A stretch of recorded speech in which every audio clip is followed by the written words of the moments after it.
Hola, hola, buenos días, gracias por acompañarnos una vez más a través de nuestra agenda informativa en el foro de noticias de fin de semana a través de Maya TV.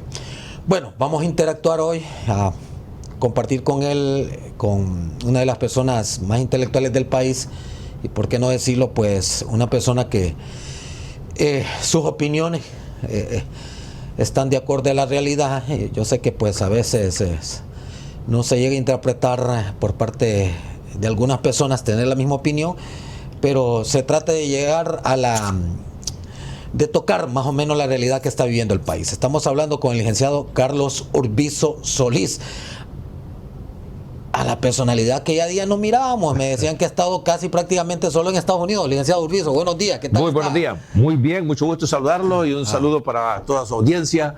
De paso, un saludo navideño. Sí, me alegra verlos, don Carlos. Licenciado Urbizo, bueno, sin más preámbulo para aprovecharlo usted, porque el tiempo pues se va dilatando y sabemos que ahora es bien complicado entrevistar al licenciado Urbizo, no porque no quiera, sino porque por los gajes del oficio, licenciado Urbizo. ¿Qué opinión le merecen las elecciones generales, para empezar? Bueno, estamos viviendo un periodo de incertidumbre, de zozobra, que empaña un poco el entusiasmo que tenía el pueblo hondureño de ir a las elecciones para manifestar su voluntad, ¿verdad? La soberanía popular que se conoce a través de la votación. Y dicho sea de paso, la votación es el único elemento o característica que nosotros tenemos en común con la democracia, porque aparte de eso no hay ni ha habido democracia en Honduras nunca. Y debido a eso es que estamos viviendo esta incertidumbre actual. En una democracia no tendríamos todos estos líos y negociaciones, ¿verdad?, detrás de paredes de los líderes de los partidos en contra o en detrimento de los intereses del pueblo hondureño. Así que empaña eso, ese entusiasmo. Y en segundo lugar, quiero decirle que yo estaba muy contento, como muchos otros hondureños, de la forma en que se llevó a cabo la votación ese día domingo del 30 de noviembre, donde hubo bastante paz y tranquilidad. Me alegro porque había una cierta desconfianza de que esto se podía deteriorar el día de las elecciones, porque la candidata del Libre había anunciado que a mediodía iba ella a pronunciarse ganadora, y eso hubiera causado muchos problemas, ¿verdad?, porque mucha gente o no iba a ir a votar o se iban a oponer. La cuestión es que teníamos ahí un riesgo bastante grande que no lo pasamos al final de cuentas. Y después vino el conteo.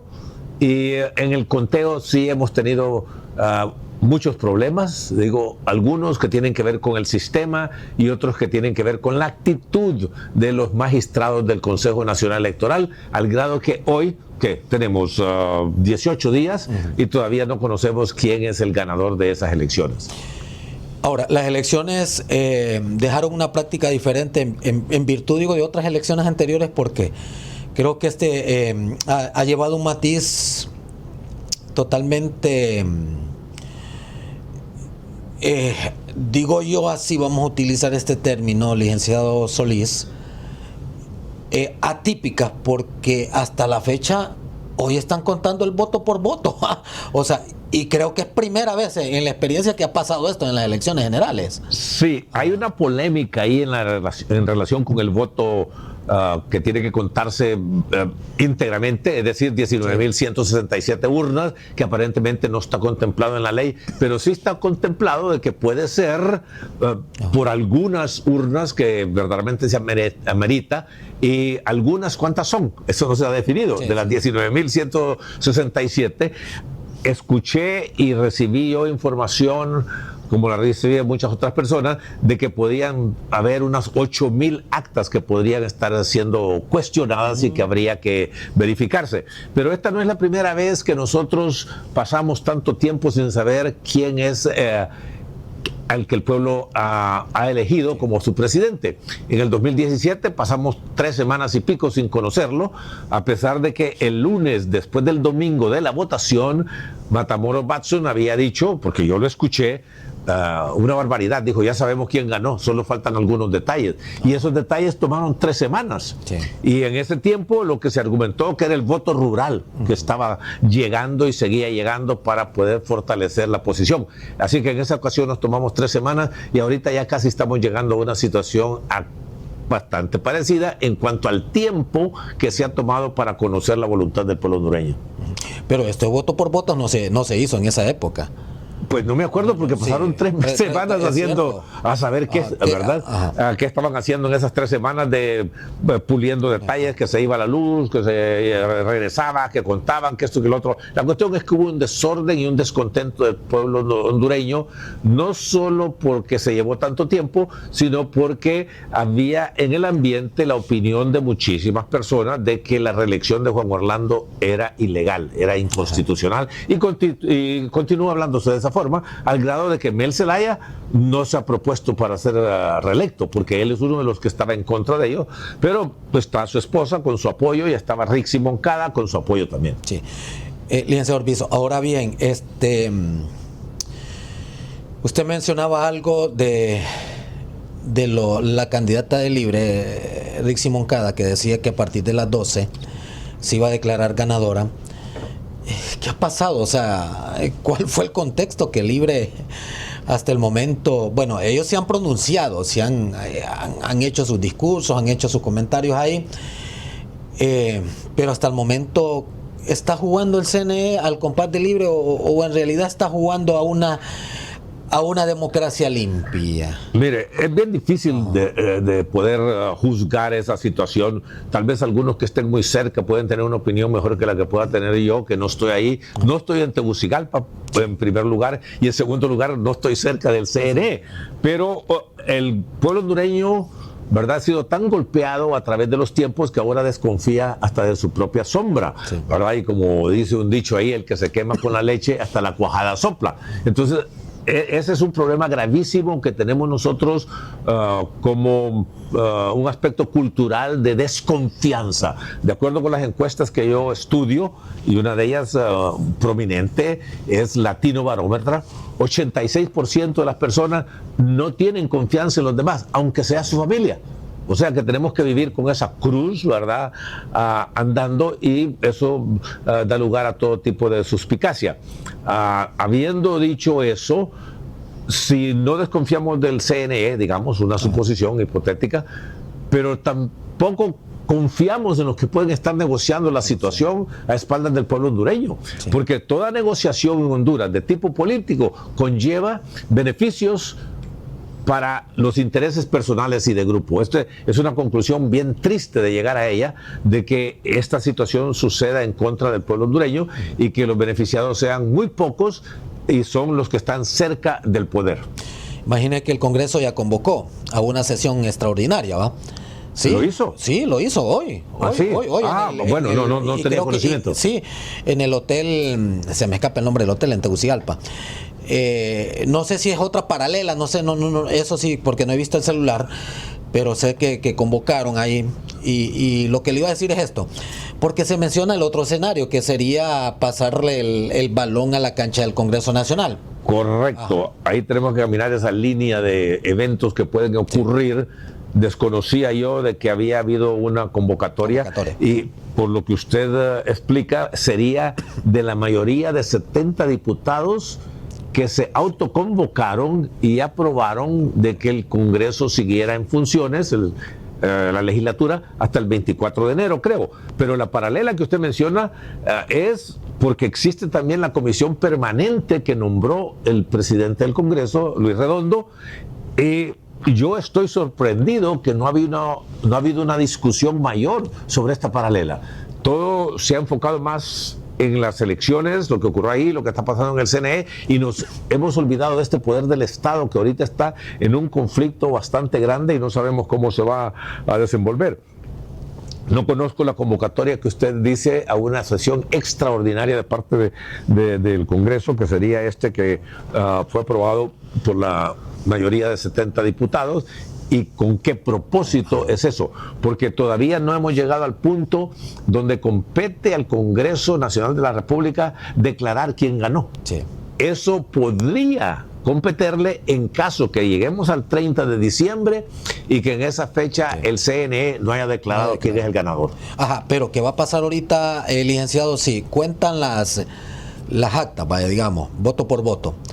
Ya está perfilado, ya se sabe quién ganó, vaya. Vamos a plantear todo este escenario. Y todavía el CNE se queda mudo.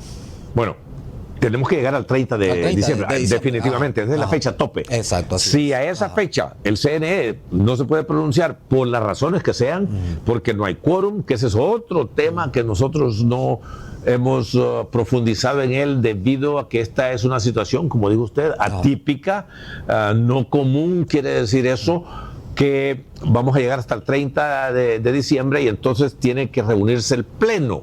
Entonces el tema es, ¿qué es pleno? Según las investigaciones que yo he hecho en cuanto a cuál es el significado de pleno en el mundo entero, universalmente, el pleno es una mayoría de los que estén aptos para asistir a una reunión, cualquiera que sea. En otras palabras, estamos hablando de quórum. Y si hay 3 magistrados, 2 deberían de hacer quórum. Pero hay otra posición de otras personas que he escuchado yo que no, que cuando dice pleno, en este caso, y no sé por qué, en este caso vaya a ser distinto a lo que se acostumbra, tienen que estar los 3. ¿Y qué es lo que sucede? Que a Marlon Ochoa le han prohibido que integre ese Consejo Nacional Electoral, y entonces tendrían que llamar a los suplentes. Pero resulta que, según se negoció el año pasado, el 28 de febrero, los 2 suplentes son de Libre. Entonces, si le están prohibiendo al propietario de Libre que se integre, tenemos que esperar que también le prohíban a los suplentes. Entonces, al no haber quórum, supuestamente, entonces el 30 de diciembre no se puede pronunciar el Consejo Nacional Electoral y la elección pasa entonces al Congreso Nacional. Llegamos al Congreso y entonces tenemos un conflicto ahí con quién va a convocar. El de esta paralela que tenemos nosotros con la Comisión Permanente y la Junta Directiva que fue electa por la mayoría. Entonces corre el tiempo, y si ese tiempo corre hasta el 27 de enero, pues doña Xiomara, muchas gracias por sus servicios, que Dios la acompañe, que le vaya bien, y toma posesión del gobierno un Consejo de Ministros que va a ser dirigido, ¿por quién? Por el ministro de Gobernación, que se habla que pronto el ministro de Gobernación va a ser vacado y van a nombrar a Rixi Ramona Moncada para que dirija el Consejo de Ministros, que en otras palabras ese Consejo de Ministros hace las veces de un presidente. De un presidente. O sea, estos serían todo el panorama que se podría perfilar en futuro de que el CNE no declare hasta el momento el virtual presidente, digamos. Correcto. El virtual presidente llega y ese Consejo de Ministros, ¿qué va a pasar después de ahí? El Consejo de Ministros, una de las obligaciones principales que tiene es convocar a nuevas elecciones. A nuevas elecciones. Y eso va a tardar otro año. Según leí, creo que dentro de los primeros 20 días. Lo que pasa es que en esos 20 días pide elecciones, pero ¿cuándo se van a llevar se va a llevar a cabo? No sabría decirle yo. Según he leído yo, supuestamente en un periodo de 6 meses ya tendríamos un nuevo presidente electo en estas elecciones extraordinarias que habrían. Pero usted sabe que en Honduras, como dijo alguien, las leyes no se hicieron para aplicarlas, sino que para interpretarlas. Y como no tenemos un Estado de Derecho, y no lo tenemos porque no hay división de poderes, y no hay división de poderes porque nuestros gobiernos son presidencialistas. Quien manda aquí es el presidente. ¿Y por qué? Porque los presidenciables seleccionan y eventualmente eligen a los diputados, y los diputados a la Corte Suprema de Justicia. Entonces, si usted ve esa línea, yo lo nombro a usted y usted nombra a él, entonces, ¿quién es el que manda?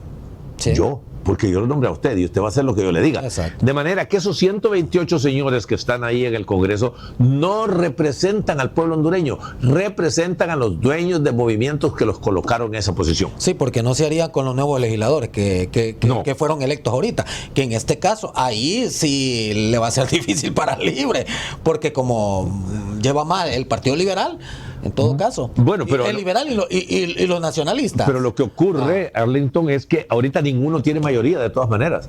El Partido Nacional podría tener 50, el Partido Liberal podría tener 40 y el Partido Libre 34. Y después un par por ahí. Bueno, ¿qué quiere decir eso? Que ninguno tiene 65 y por lo consiguiente no puede imponer su voluntad.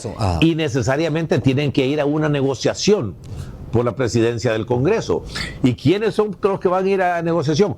Pues, óigame, no tiene nada extraño que el Partido Libre negocio con el Partido Nacional o con el Partido Liberal o el Partido Liberal con el Partido Nacional. Esto es bastante común en el mundo porque ya quedan muy pocos países donde prevalece el bipartidismo y que uno de esos dos partidos terminan con la mayoría, obligadamente, matemáticamente. Si solo tiene dos, alguien va a tener más que el otro. Sí. O en el último caso empatados, pero entonces el presidente del Congreso, en este caso, sería el que tiene el voto de calidad. De manera que ahorita está abierto, el diablo está suelto. El diablo está suelto, me gusta esa frase, don Carlos. Entonces, y puede tener la posibilidad nuevamente vamos a partir de que mirando las cosas a futuro, de que la abogada Rixi se pudiera volver a lanzar y tuviera la oportunidad libre. Pues de repente, claro que sí, porque no, si convocan nuevas elecciones, la pesa está abierta, ¿verdad? Ahora, quiero decirle algo con relación al Congreso antes de que nos olvide, porque de repente se va el tiempo y no tocamos el tema, muy importante. Usted sabe que por más de 30 años yo he condenado este sistema político de dueños de movimiento que usurpan, nos quitan, nos roban el derecho que tenemos de elegir y ser electos. ¿Por qué? Porque aparte del presidenciable, que es el único que dice, quiero ser presidente y aquí voy a ir a buscar yo apoyo, él entonces tiene una pluma en los cuales va a poner 128 candidatos a diputados, 128 suplentes, 298 candidatos a alcalde y vicealcaldes, etcétera. Él, ¿por qué él? ¿Por qué dicen estos señores, mis diputados, mis alcaldes, si deben ser del pueblo? Y ahorita quiero decirle que es el momento de reconocer, después de 30 años que tengo de estar en esto, que quisiera yo tanto que me escucharan, porque aquí les voy a demostrar una situación increíblemente bochornosa, diría yo, perversa hasta cierto punto, ¿verdad?, de este sistema electoral, donde los dueños de movimientos son los que imponen, y luego la ley electoral se ha artificialmente creado algo que le llaman cociente electoral y el residuo electoral, ¿verdad? Que eso se burla de la voluntad del pueblo, y se lo voy a demostrar ahorita, pero horriblemente, ¿verdad? Se burla totalmente de la voluntad del pueblo. Mire usted, aquí tengo yo la lista de quiénes son los posibles diputados, ¿ok? Muy bien, imagínese usted, cogemos Atlántida, por ejemplo. En Atlántida usted tiene una persona con 18,754 votos que está por arriba de uno que sacó 21,000 en la lista. Y después le sigue alguien con 18,000. Bueno, continuamos. Aquí tiene usted en Choluteca otro con 17,000 votos que está por arriba de alguien que sacó 25, del otro que sacó 25 y 29,000 votos. En Francisco Morazán, Tegucigalpa, ahí tiene usted en el 7º lugar a Gustavo Enrique González con 71,000 votos. Y tiene usted a Fabiola Lucila Rosa Vigil con 107,000 votos en último lugar. Ahora, de esto es fácil pensar que hay otro que tiene 106,000, pero ya no llegó, que debía haber estado antes del otro. Esta es una burla, señores y señoras. Por favor, pongamos presión para que esto se cambie. No podemos seguir con el cociente electoral ni el residuo electoral. Aquí está la burla a la voluntad. ¿Por qué se burlan del pueblo cuando el pueblo dice, queremos a Rosa Vigil con 107,000 votos, de último lugar, y ponen antes a alguien con 71,000 votos que ni siquiera habían salido? Vámonos, don Carlos, al tema de Francisco Morazán y Cortés, que es donde más vota. Yo conozco uno en Francisco Morazán porque he visto las estadísticas, 130,000 votos. Y está Godofredo, que salió, creo que ¿con cuánto salió? Con 30,000 votos. Así es, Godofredo, correcto. Godofredo, aquí está Godofredo, sacó 58,000 votos. Y está arriba de Fabiola con 107. Y ahí, mire, yo no sé qué hacer, ¿verdad? Yo les digo, pueblo, despierte, por favor, pongamos presión para que este mamarracho no continúe, este remedio, esta burla a la voluntad del pueblo hondureño. Entonces, ¿qué es lo que resulta? Estos señores no representan al pueblo. Incluso el de Cortés salía el futbolista, ¿cómo se llama? El trigueñito este, Osman Chávez, ¿va? Osman Chávez, y estaba quedando fuera ¿quién era? No sé si Rita o una nacionalista, no, Rita, pero Rita que... Bueno, que hay alguien de la DC con 10,000 votos. Sí, bueno, en Cortés. Eso es lo que yo le digo. Sí. El hermano de don Roberto Contreras salió. Ah, sí. Sí, el de DC va y ¿De salía... Roberto Contreras. Sí, el hermano de Roberto. Del Pino. Del Pino salió. Sí, salió Rolando Contreras con 20,000 votos. 20,000 votos, y hay otros que tienen nacionalistas, otros de Libre que tienen más votos, y liberales que tienen más votos. Bueno, aquí tiene usted a Cinta Dayanara Jawid, que tiene 60,000 y está por bajo de Rolando con 20. De Rolando. No, esto es ridículo, esto es una burla. Por favor, no puedo ser suficientemente enfático. Y tengo más de 30 años de estar gritando esto. Ajá. Pero no les interesa, quieren mantener este sistema. Esto le da un gran poder a los dueños de movimiento. los movimientos, Y entonces, ¿qué es lo que hacen? Que cuando quieren pasar algún tipo de ley, negocian con los dueños de no movimiento. No es que van a ir a convencer a los diputados. No, usted es dueño de movimiento y tiene 14 diputados, entonces yo voy a hablar con usted. ¿Para qué voy a hablar con 14 si puedo hablar con usted, que es el dueño? Es el dueño. Y así hablan ustedes mismos, dueños de movimiento, dueños de los diputados. Es un remedio, son unos títeres. Imagínese, si usted empieza a sacar números, uno de Atlántida, uno de Choluteca, uno pueden sacar ¿qué? 18 diputados, digamos, Sí. un ejemplo en todo el país. Óigame, es que hay más de eso, de verdad. Y lo que no tenemos en la lista ahí, de otros que sacaron más votos, exacto, sí. que debieron haber estado, en vez de estos que tienen aquí 60,000, 40,000, y no digamos 10,000. Sí. Por eso dicen algunos, me voy a ir a partidos pequeños, bueno, entre comillas pequeños, así, para no minimizarlo más, pero voy a pedir la Diputación 1. Sí, claro. Porque con la 1 sale, ese fijo, lleva la de Messi, va, de ganar. Sí. Entonces ese fijo que siempre va a salir. Bueno, ahí tiene usted el caso de Godofredo. En todos los Ahí lados tiene el sale. caso de Godofredo y no sé quiénes más pueden estar aquí. Rolando. La cuestión es que tenemos que, debemos cambiar ese sistema. Tenemos que hacerlo. ¿Cuándo, en qué momento y cómo? Eso está difícil porque las argollas no quieren cambiar ese sistema porque les beneficia, no les perjudica. Entonces, mientras algo no me perjudique y no digamos me beneficie, porque lo voy a cambiar. Sí, de acuerdo. Porque no hay ese sentimiento, esa sensibilidad a favor del pueblo hondureño. Bueno, pero digo el pero entre comillas, permítame, licenciado Urbizo, este es actual. ¿De cuándo es? Totalmente, sí, de hace poco. Es el último conteo que ha salido. El último conteo. Ahora, esto que están haciendo voto por voto no modifica esto también. No va, porque esto es No aparte creo, de los diputados. no creo, sí, los diputados son otras planillas. Sí. Ok. Bueno, este es en el caso de los diputados. Hay otro tema que ahora con las inconsistencias también. Pero este es uno de los temas más importantes. Sí, yo le pediría a los periodistas, exacto. por favor, Ajá, agarren que toquemos este tema como una bandera para que pronto, al tomar posesión el nuevo Congreso Nacional, esta sea una reforma que tiene que ser. Pero usted cree que van a tocar estas reformas, no las van a hacer porque no les conviene. Es lo mismo que usted decía. Pero si viene la presión del pueblo, tal vez bueno, sí. Pero tenemos que pensar el día 1, no Exacto. allá el segundo, tercero, sí. que después dicen no hay tiempo para hacerlo. Sí, porque los mismos, ninguno de estos va a querer que no van a bueno, entonces solo van a salir cachurecos, liberales o de libre. Eso pues es voluntad del pueblo. Es voluntad del pueblo, exacto. Entonces, bueno, porque imagínese ahora con el consciente, ve como con las inconsistencias que digamos. Sí. ¿No? Vamos a partir de ahí con las inconsistencias. Hay muchos alcaldes que han perdido por 100 votos. El caso de Francisco Morazán, qué debate. Ahí hasta el gordito Aldana se ha quedado durmiendo ahí en Apacart. El caso hay otras alcaldías como la de La Lima, San Manuel, las que están más así, como reñidas, va. Lima, San Manuel, no, ya Progreso son 1,400 votos, pero aún no es mucha la diferencia. El consciente electoral. ¿Puede interpretar usted que podría haber con esas inconsistencias puede haber algún cambio en las municipalidades? Bueno, pero recordemos que ahorita estamos centrados en la inconsistencia de la presidencial. En la presidencial. Entonces, algunos que están en las diferentes cargos de elección popular como alcalde tienen que impugnar algo para pedir un reconteo de algo, ¿verdad? De algunas, bueno, esto es una por una, los 298 municipios. Pero es más fácil, digo yo, es más fácil en un municipio tan pequeño que solo ya lo ha habido. Bueno, al grado que debido a unas anomalías hasta una semana después hubo una elección ahí en San Antonio de Paraíso, algo así.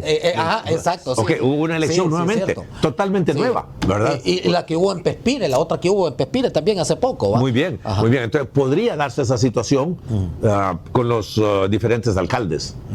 Sí, digo yo esto porque algunos no se han declarado ganador. Miren, Francisco Morazán, qué problema que hay ahí. Sí, ahí que la diferencia última que yo supe era como de 600.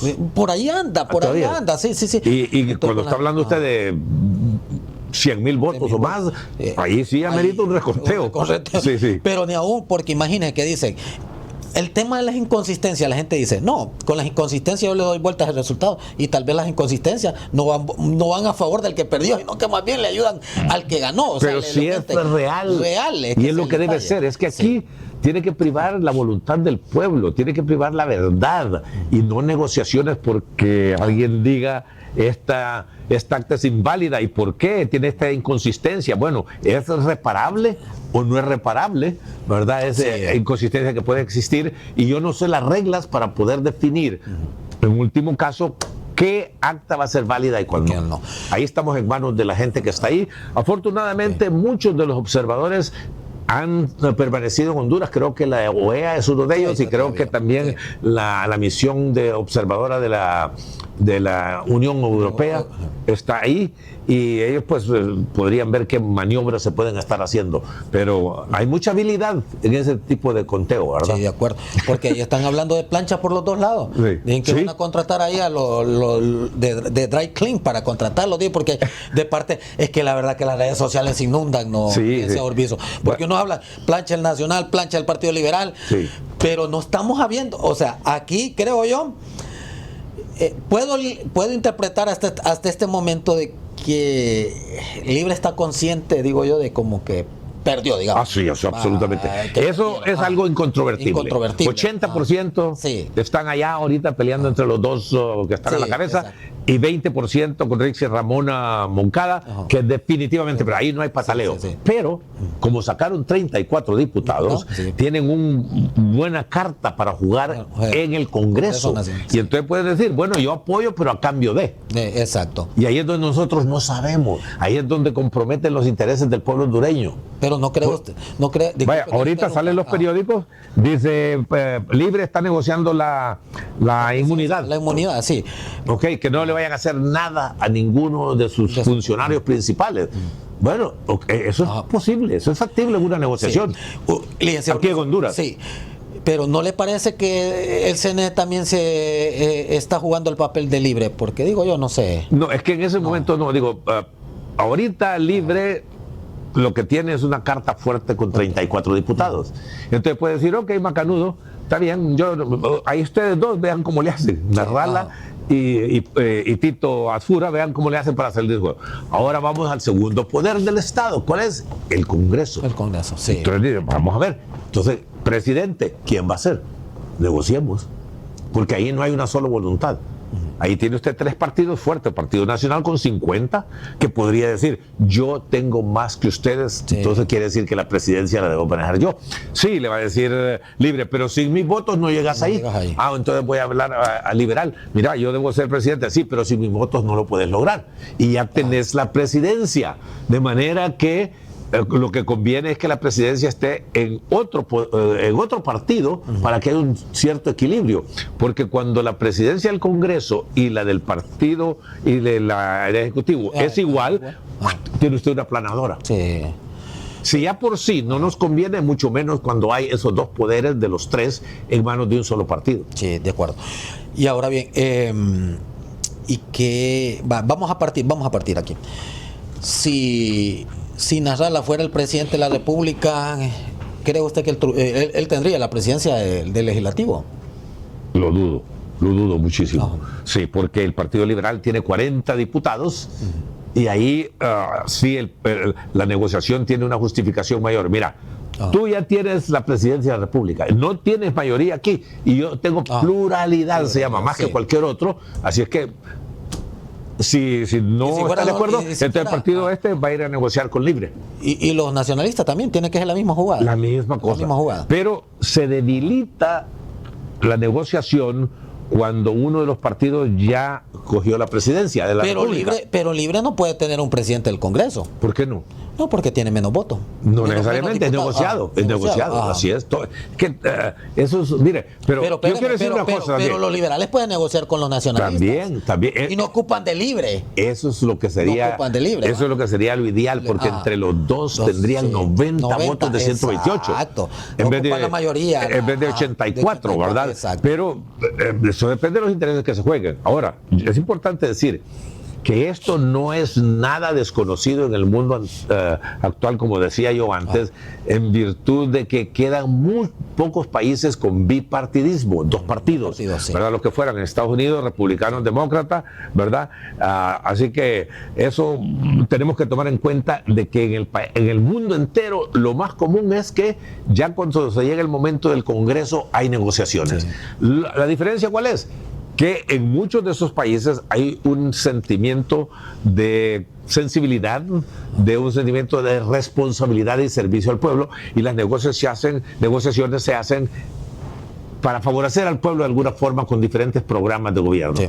Y aquí no existe ese tipo de cultura. No, aquí es puramente, y siento muchísimo decirlo, y me tomé muchos años llegar a esa conclusión. Okay. Aquí lo que prevalece son intereses personales y de grupo. Punto. Bueno, licenciado Urbizo, me dice producción que tenemos que irnos a nuestra primera pausa. Nos espera para seguir dialogando ya en nuestro segundo clic, siempre con el connotado profesional de las licenciaturas intelectuales. Bueno, está lleno, ojalá, tiene lleno de percamino, de conocimiento, el licenciado Urbizo.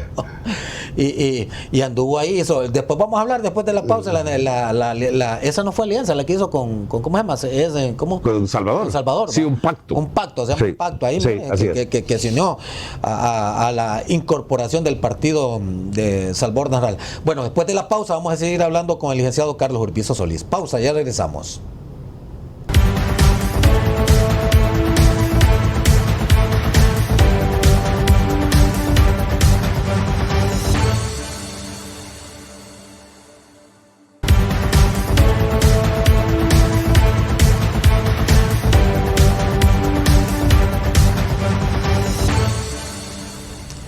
Continuamos siempre con nuestro foro de noticias en el más completo foro informativo del país. El licenciado Carlos Urbizo. Bueno, licenciado, creo que la línea está dada. Si yo le pregunto a qué partido le va, porque usted hizo una coalianza, ¿va? O un pacto, sería. Un pacto. ¿Qué quiere decir un pacto? Es un convenio, es un arreglo mediante el cual dos o más partes se comprometen a algo. ¿Qué es lo que sucede? Yo he tenido por 30 o 40 años ya más de repente, ¿verdad?, una propuesta para el pueblo hondureño para modernizar y transformar a Honduras. Cuando usted ve una grieta ahí en la pared, esa grieta puede tener su origen en los cimientos de este edificio, que están frágiles, ¿verdad?, que están débiles. Pues lo mismo sucede en Honduras. Los problemas de Honduras tienen que ver con sus problemas estructurales, con sus cimientos. Falta de democracia, número uno. La política es la primera entre todas las disciplinas de una nación. ¿Por qué? Porque nosotros trabajamos y vivimos de acuerdo con las leyes. Y las leyes las hacen los políticos. Sí. ¿Verdad? Entonces, por esa parte tenemos que interesarnos. Y nosotros tenemos una ley electoral que es antidemocrática, es inconstitucional. Ya le demostré aquí. Sí. Y aquí se burlaron de la voluntad del pueblo. Quien tiene más votos es quien debe ganar, sin ningún tipo de fórmula, que cociente electoral, que cociente y residuo electoral, y que resulta alguien, y muchos de ellos que van al Congreso sin haber tenido la voluntad del pueblo. Sí.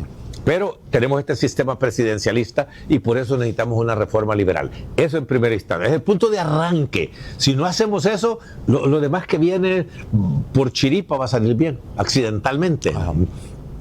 En segundo lugar, todos los países del mundo tienen dos herramientas nada más para poder apoyar la economía y tener prosperidad. Y esas herramientas son la política monetaria y la política fiscal. Política monetaria la maneja el Banco Central. Y nosotros no hemos tenido una política monetaria dinámica para apoyar la economía. Sí. Si usted le pregunta a alguien qué tipo de política monetaria tenemos nosotros, va a decir, qué caro que esté el dólar. Oigan, eso es lo más infantil que puede ver, ¿verdad? Dentro de lo que es política monetaria. Entonces se necesita una reforma estructural, amplia y profunda del Banco Central de Honduras. En segundo lugar, la política fiscal. ¿Qué quiere decir política fiscal? Quiere decir cómo cobra impuestos y cómo gasta o invierte ese dinero. Y nosotros ahí también tenemos un mamarracho verdaderamente. Tenemos un impuesto de ventas, por ejemplo, que es casi la mitad de los ingresos que recibe el gobierno. Y el impuesto sobre ventas es un impuesto regresivo. ¿Qué quiere decir? Que golpea más al de menos ingresos que al de mayor ingresos. Y el pueblo hondureño ha estado sometido a eso con un 15%. Entonces la propuesta era bajarle 2 puntos hasta llegar a 7. De 15, 13, 11, 9, 7 y se terminaron los 4 años. Esa era mi propuesta. 7 de impuestos, de impuestos sobre renta. ¿No le parece muy poco eso? No, porque se manejó en 12. No, pues que pague impuestos de la renta con el aumento que va a haber en la economía. Es que tenemos que nosotros ir aquí por un crecimiento en la economía. Oiga, hay 3 millones de personas que no trabajan. Porque no hay trabajo. Imagine usted que trabajara 1 millón más, ¿cuánto sería la recaudación para el gobierno? Increíblemente mayor, increíblemente mayor. Entonces, necesitamos que la gente trabaje y para trabajar tiene que tener inversión un pueblo. Y nosotros no podemos tener la inversión que necesitamos porque no tenemos una política monetaria y una política fiscal que apoye la inversión por su sabiduría. Tenemos una ensalada en lo que es los impuestos. Entonces, estas 3 propuestas que yo hice, las aceptó Salvador Narrala. Entonces le dije, ok, si usted está dispuesto a incorporar esto a su gobierno, yo estoy dispuesto a apoyarlo públicamente a usted, no a unirme al Partido Liberal, sino que apoyarlo a él, porque el compromiso es de él como presidente y de Carlos Urbizo como un profesional de esta materia. Yo soy profesional de la economía política y yo estoy dando una receta para la enfermedad que tiene Honduras en la misma forma que un médico le da una receta para la enfermedad que usted tiene. Sí. No me he inventado nada, no es que yo sea arrogante, petulante, que no sé qué, que estoy aquí pontificando, es que lo pudiera verificar cualquier persona que quiera. O que se cambió de partido, porque muchos Carlos Urbizo era nacionalista, ahora se hizo liberal. No es cierto que me he hecho liberal ni nada. ¿Y se la presentó a ti toda esta propuesta también? No, porque nunca tuve la oportunidad de hacerlo. Exacto, no tuvo Resulta que algunas personas le dijeron a Salvador Narrala que se comunicara conmigo, que yo tenía algunas ideas que valía la pena incorporar al plan de gobierno. Entonces, eventualmente, él se comunicó conmigo, pero del parte del Partido Nacional nadie se comunicó conmigo. Sí, y me dijeron también de que usted era el candidato a alcalde que él pensaba lanzar, incluso me dijeron antes de que el señor Roberto Contreras, me dijeron, don Carlos Urbizo era el candidato a alcalde que tenía el señor Narrala. Nunca hubo esa posibilidad. Que yo sepa, nunca me di cuenta de ella, ¿verdad? Y no lo hubiera aceptado tampoco, ¿verdad? Así que yo estoy ahorita dando, repito, una receta. Entonces, cualquiera puede comprobar si esta receta tiene validez o no. Cualquiera que tenga algún conocimiento de economía política y que se interese en el sistema lo puede investigar. Inclusive pueden ir a inteligencia artificial y decirle cuáles son los instrumentos fundamentales de una nación organizada para apoyar la economía de manera que haya prosperidad que le beneficie a todo mundo por igual. El problema que tenemos nosotros es que el crecimiento que se habla que es de 3.6, 3.5, que es un buen crecimiento, se queda en muy pocas personas. Como cuando yo gano peso, repito, ¿dónde se ve el peso? A la cintura. No se distribuye en todo el cuerpo para hacer yo una persona esbelta. Entonces lo mismo sucede. El problema no es que haya ricos. El problema, la vergüenza es que haya tanto pobre en Honduras. Sí, que no debe, 70% de pobres, 60% de pobres, es algo escandaloso. Nosotros somos el país más pobre de toda Latinoamérica y competimos con Nicaragua. Eso no debe ser así. Puede ser porque lo es, ¿verdad? Pero no debe ser así. Tenemos la capacidad para no tener ese grado de pobreza, de que todo el mundo pueda vivir una vida digna, algo que vale la pena vivir, porque las condiciones en que viven muchas personas, uno diría, Dios, mejor llévame de aquí. Sí. ¿Verdad? Entonces, eso es lo que ese es el reto, pero no lo vamos a lograr sin una nueva ley electoral que elimine esta tontería, Sí. esta burla que hay aquí. Segundo, con una política monetaria a través de un banco central reestructurado de manera que haya representación geográfica y representación de las actividades económicas del país. Y en tercer lugar, una nueva ley de impuestos sobre la renta fiscal, tributaria, como le quiera llamar, de manera que los impuestos tengan sentido, que tengan relación con la realidad financiera y económica del país y que la gente no lo evada. Si bien no lo va a pagar con una sonrisa, por lo menos que esté dispuesto a pagarlo. ¿Por qué? Porque el impuesto es justo. Recordemos una cosa bien importante. El gobierno no tiene derecho divino de quitarme el pisto ni a usted de su bolsa. Y mucho menos que le quite el dinero para hacer lo que usted no quiere que haga. Y el gobierno nos ha estafado. Le pagamos por seguridad. ¿Tenemos seguridad? Le pagamos por educación pública. Tenemos educación pública que valga la pena. Hay 13,000 escuelas que necesitan reparación y no digamos maestros, equipo de enseñanza, materiales, etcétera, etcétera. Porque tengamos salud pública. Todo eso nos ha estafado porque le pagamos y no nos dio por aquello que hemos pagado. Sí, sí. Don Carlos, tengo que preguntarle, licenciado Carlos. Es que lo estoy escuchando, Sí. siempre estoy atento como un buen estudiante. Y si Salvador le ofrecieron algún ministerio, algún gabinete, ¿ellos lo acepta? No, yo no estoy para ser ejecutivo, ¿verdad?, del gobierno. Lo que a mí me interesa es lo que acabo de plantear. Sí. Y que lo haga quien quiera, pues. Pero ser ministro o presidente de Banco Central, eso no está en mis planes absolutamente. Eso lo digo categóricamente. ¿Y si viniera Nasri acá? No, nada, tampoco, es que no me interesa ningún cargo. No, yo le digo, si viniera él y le dijera, bueno, yo quiero que usted nos asesore por lo menos en materia económica. Eso sí lo podría hacer. Eso lo haría con mucho gusto, porque pues ya hasta cierto punto lo hago a través de estas entrevistas, pero vaya, si se llegara el momento que él me dijera que quiere hablar conmigo pues, de estas cosas, yo con mucho gusto lo hago y podría cooperar. Pero repito, categóricamente, no me interesa y no aceptaría ningún cargo de nombramiento en ningún gobierno, ninguno. Ni ese fue el arreglo con Narrala tampoco. Sí. Tampoco fue el arreglo que voy a apoyarlo a cambio de que me dé un cargo, de ninguna manera. Bueno, quería que, bueno, lo que pasa es que nos saltamos. La primera pregunta tenía que yo haberle preguntado y después entrar, como quien dice, con el menú fuerte, el platillo fuerte.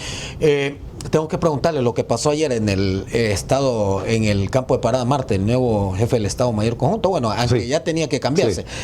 Se ha dicho bastante estos cambios, va, que Rubel ha dejado mucho que desear, de que hoy Rubel es el nuevo ministro de Defensa y que tienen 2 meses, creo, a partir de hoy 2 meses para estar ahí. Y que llega el general Héctor Valerio Ardón. Bueno, esto es parte de eso. Estos cambios se tienen que dar porque tenía que darse. Así es. A lo que se sea. ¿Cree usted que fue lo mejor esto y que Rubel quedara ahí? Porque es que parece que es esta parte de la película como que no calzara, ¿va? Sí. Algo como que no cuadra allí. Bueno, hay un par de cosas ahí, ¿verdad? Por una parte, pero que sale de ser el jefe del Estado Mayor Conjunto y pasa a ser ministro de Defensa y el Ministerio de Defensa está sobre el Ejército.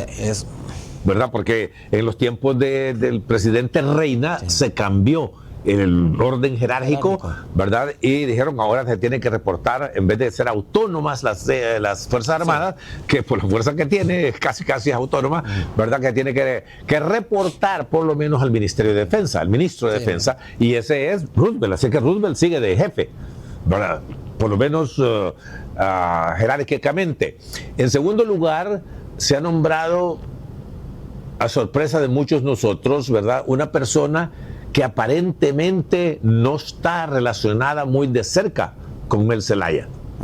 Aparentemente tiene más simpatías o cercanía con Juan Orlando inclusive, porque creo que fue parte de la Guardia de Honor presidencial cuando estaba Juan Orlando de presidente.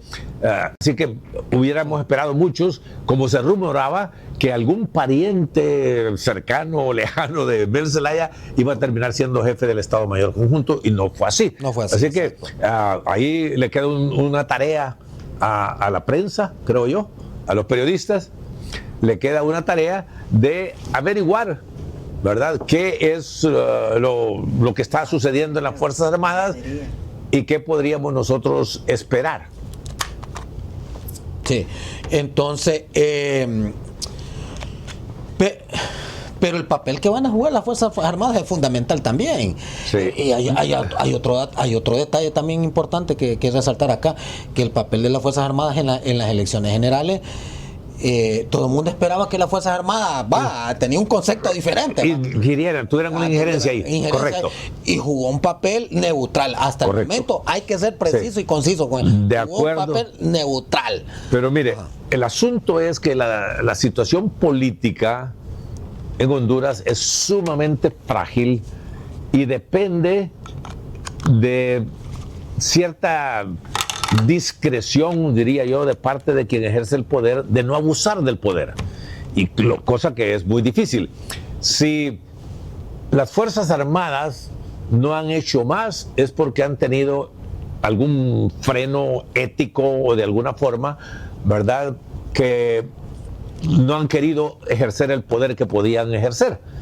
Pero en realidad eso es bien frágil. Dígame usted, si al jefe del Estado Mayor Conjunto se le ocurre dar un golpe de Estado, ¿qué lo va a frenar? Sí. Tal vez la reacción internacional que puede haber hoy en día, y que se ha vuelto muy de moda, poner sanciones. Y si nos ponen sanciones, nos tostamos, ¿verdad? Sí, sí. Entonces eso podría frenar alguna acción de parte de un ejército, pero de otra forma no tiene ningún impedimento. El hecho que se reporte a la Secretaría de Defensa, pues, ¿y qué? No me da la gana, Sí, no, ¿verdad? exacto. Aún el presidente de la República, Sí. si no me da la gana de obedecerle, no le obedezco. ¿Y qué va a hacer el presidente de la República contra el ejército? Nada, porque Nada. no tiene ningún... Mire, para mantenerse en el poder, usted tiene que tener el ejército a su favor, sí. aún en el Vaticano. Sí. Entonces, eso requiere de una cultura de respeto a las leyes, a la Constitución, al civismo, a la moral, una serie de elementos que conforman la cultura de un país. Y no abusar solo porque tenga usted la posibilidad de hacerlo. Óigame, todos los gobiernos han tenido la oportunidad de abusar, pero algunos lo han hecho de baja forma y otros de amplia forma, como este. Yo creo que se lleva el premio de abusar del poder, de abusar infringiendo la Constitución de la República y muchas leyes que lo hemos conocido porque ustedes los periodistas nos lo han hecho saber también, y es bastante público.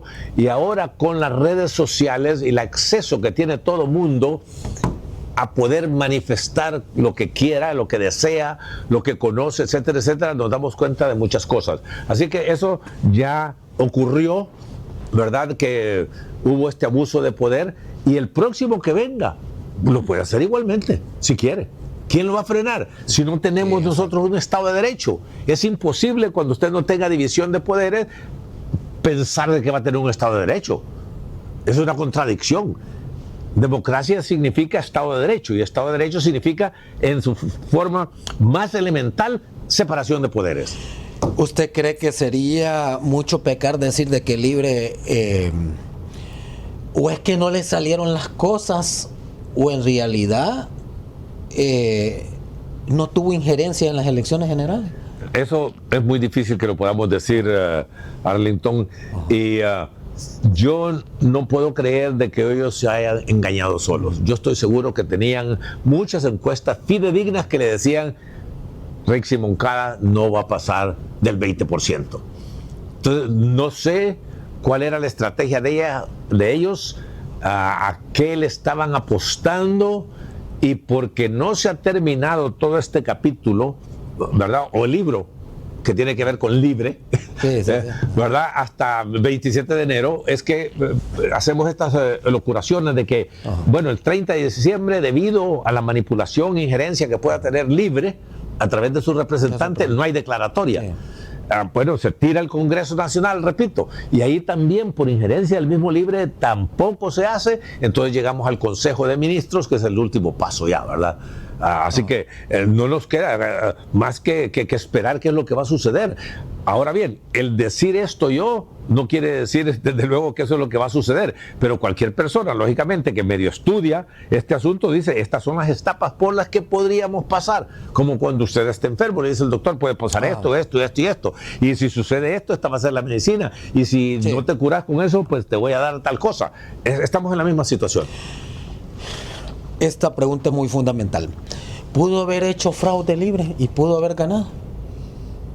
¿Tenía todo a su disposición ahí? Digo yo que sí, porque yo creo que el gobierno. Que como posibilidad sí, claro. Óigame, tenía el poder, tenía el dinero y tenía acceso al Consejo Nacional Electoral y pudo haber lo que se estaba hablando tanto antes de las elecciones, que es que iba a haber algún tipo de manipulación con la parte electrónica y que, porque es bien conocido, mire, usted puede llamar aquí a un número y le sale otro, porque ya lo hizo. Les voy a dar un ejemplo bien sencillo. Usted programa su teléfono de manera que cuando le caiga una llamada aquí, se la pase automáticamente a X teléfono. Y entonces lo mismo podrían hacer con los votos, y eso no es nada extraño.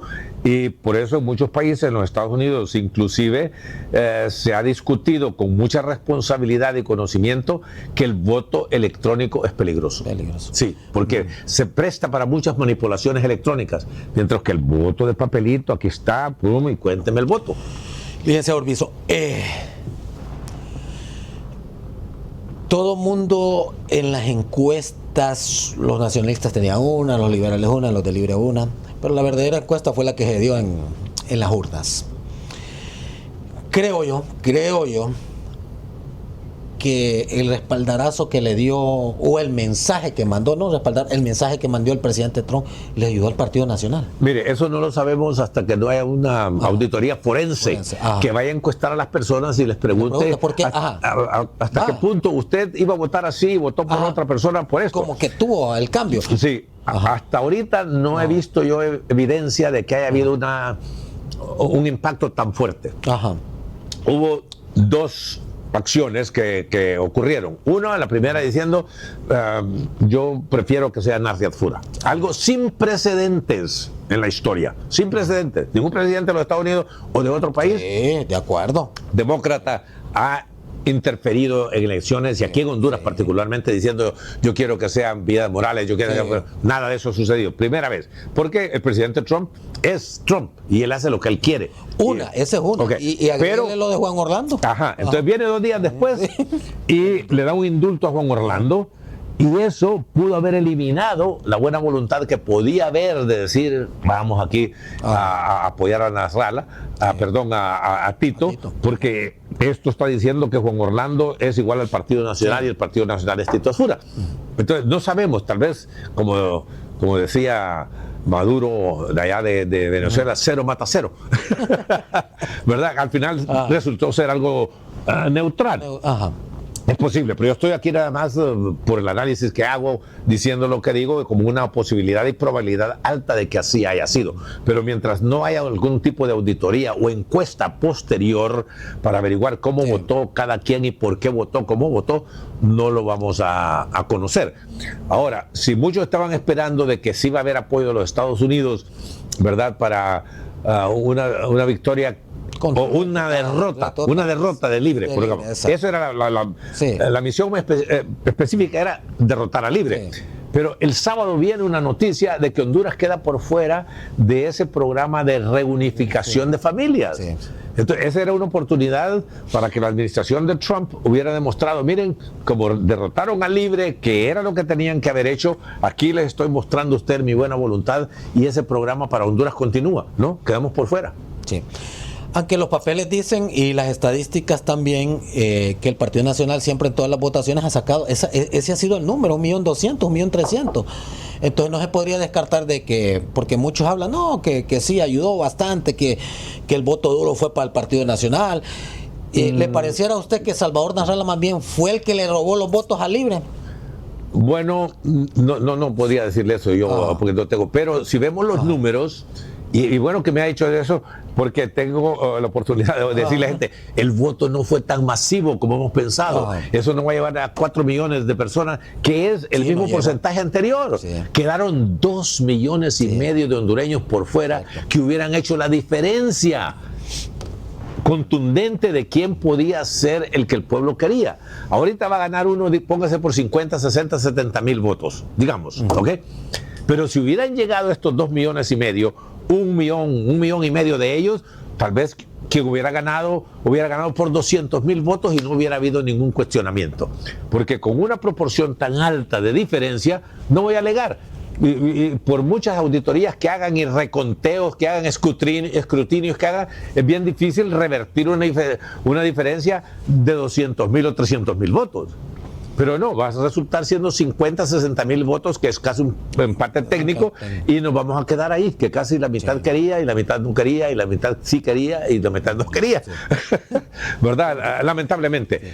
Todavía yo creo que los hondureños tenemos que participar más, aunque sea esa vez al año, o cada 4 años, perdón. Es decir, no, este es quien yo creo, independientemente de que me siento frustrado, engañado, que es el caso también, apático, molesto, etcétera, etcétera, que vaya y ejerza ese día.